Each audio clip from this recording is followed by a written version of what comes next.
à tous, bonjour à toutes.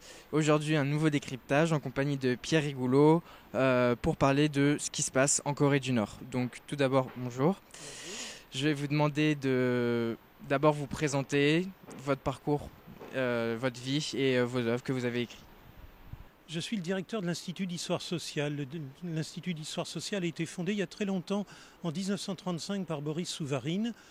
Notre objectif aujourd'hui est de continuer évidemment cette critique, plutôt sous un angle historique, puisque le communisme, même s'il a laissé beaucoup de traces dans le monde, est beaucoup plus faible qu'il l'était par exemple dans les années 50.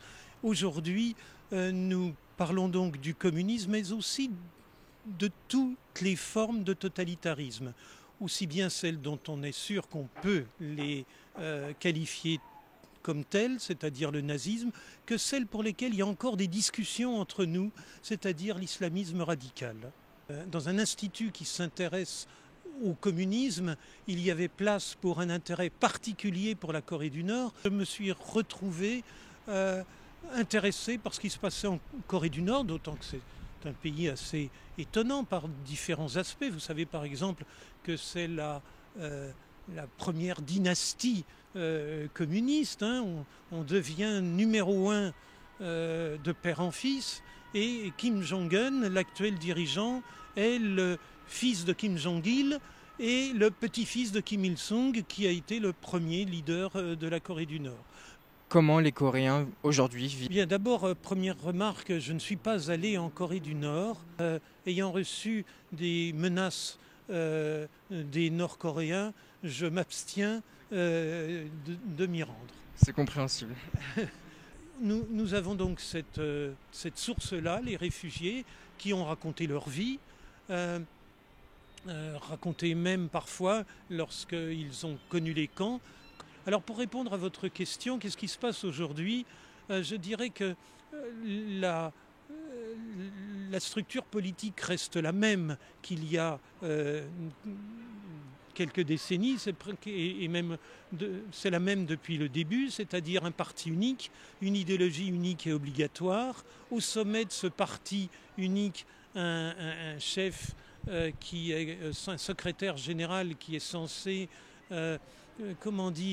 parler au nom de toute la population, laquelle est unie derrière son leader. Sur le plan social et économique, il faut dire qu'il y a de grosses différences en Corée du Nord, de grosses différences entre la capitale, Pyongyang, qui est un petit peu la vitrine du pays.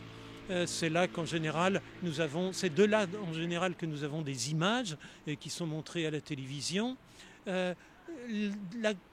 Les conditions de vie dans les petites villes et à la campagne sont beaucoup plus difficiles.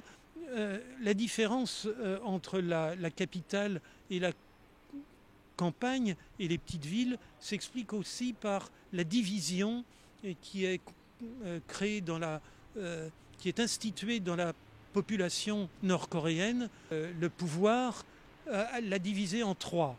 Il y a les gens qui sont loyaux avec le régime, les gens qui sont un peu indécis, et enfin les ennemis du régime. Et si vous n'êtes pas loyal avec le régime, vous ne pouvez pas habiter dans la capitale Pyongyang, qui a quelques avantages par rapport au reste de la population. On peut dire que la Corée du Nord est restée dans un registre qu'on peut dire plus ou moins stalinien. Elle reste extrêmement fermée, on l'appelle le royaume ermite, n'est-ce pas, la Corée du Nord, et elle vante tous les mérites d'une société qui peut compter sur elle-même, et uniquement sur elle-même. Il y a une sorte de légitimité de l'autarcie qui est avancée par le régime nord-coréen. Mais justement, la question qu'on peut légitimement se poser, c'est comme vous l'avez dit, l'économie reste quand même très fermée. Comment le régime trouve l'argent? Comment est-ce qu'il finance ce programme nucléaire? Parce que finalement, on n'en sait pas grand-chose sur ça. Non, ça, on n'en sait pas grand-chose, et vous avez tout à fait raison. Les ressources de la Corée du Nord viennent d'une part d'activités légales, comme l'envoi, par exemple, de travailleurs nord-coréens à l'extérieur, en Chine, et en Russie, en particulier. Il y a des dizaines et des dizaines de milliers de travailleurs nord-coréens qui sont employés là-bas, et les salaires ne leur reviennent pas. Environ 80% du salaire est ponctionné par l'État nord-coréen. Il y a aussi un certain nombre d'activités qui leur rapportent. Le tourisme, mais c'est quand même une activité relativement réduite. Des activités qui sont moins légales. On a découvert ces dernières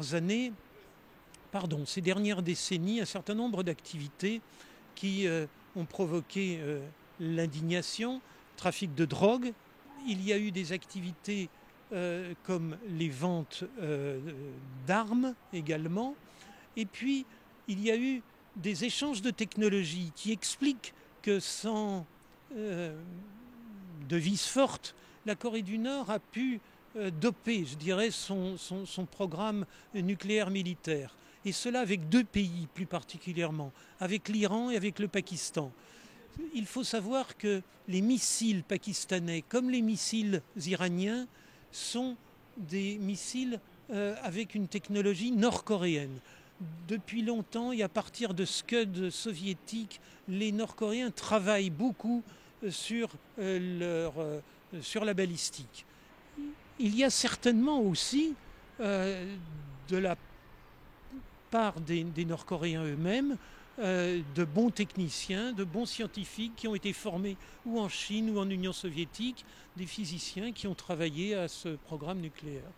Donc maintenant, après toutes ces précisions sur la Corée du Nord, je vais vous demander qu'est-ce que vous pensez du rapport de force entre Donald Trump, le rapport de force actuel entre le président américain et le dictateur nord-coréen. Et est-ce que vous pensez que les réactions de Donald Trump face aux menaces du dictateur sont bonnes ou pas? Notamment celle du discours, lors du discours à l'ONU de Donald Trump. On a en fait, me semble-t-il, deux logiques qui s'affrontent. Côté Trump, il y a la logique du refus de la prolifération nucléaire sur le plan mondial. Ensuite, il y a évidemment la logique de Kim Jong-un. Lui non plus ne me paraît pas fou et imprévisible. Depuis des années, son père puis lui travaillent à se constituer une force de dissuasion nucléaire. Donc vous voyez, il y a deux logiques qui sont incompatibles et qui s'affrontent. Ça paraît peut-être trop rationnel, trop logique ce que je vous raconte. Et en effet, côté Kim Jong-un, l'illogisme, l'irrationalité, ça tient au fait que d'une certaine façon, la dissuasion, il l'a déjà. Séoul, qui est une énorme ville avec sa banlieue, je crois que ça fait 25 millions d'habitants, ça se trouve à 50 km de la Corée du Nord. Vous pensez bien qu'avec les engins qu'on peut avoir, il y aurait des dégâts épouvantables et des dizaines, si ce n'est pas des centaines de milliers de morts qui seraient faits avec des moyens conventionnels, chimiques, biologiques, dont sont pourvus les Nord-Coréens. Et quel sera donc le dénouement selon vous? Alors là, c'est une question très difficile, mais... Oui, c'est pas seulement difficile, ça semble impossible. On voit bien des solutions. La plus simple, ça pourrait être une révolution de palais provoquée par la Chine, avec des éléments en faveur d'éléments qui lui seraient favorables. Il y a aussi autre solution qui paraît vraiment très sympathique, c'est celle du bouclier américain, du bouclier antinucléaire. Mais c'est pas, sur le plan technique, c'est pas parfait encore. Ça marche 8 fois sur 10 ou 9 fois sur 10. Il suffit d'envoyer 10 missiles et s'il y en a un qui passe, c'est le grand boom. Donc là, le sort de la Corée du Nord sera peut-être réglé d'une façon auquel on ne pense pas. c'est-à-dire par les Nord-Coréens eux-mêmes. Vous savez, ils doivent en avoir assez quand même d'être matraqués par une propagande imbécile, de vivre dans un pays où il y a encore des camps de concentration, où il y a des exécutions en public, où il y a donc une impossibilité de se déplacer, et pas seulement à l'extérieur, mais à l'intérieur même du pays, sans autorisation de la police.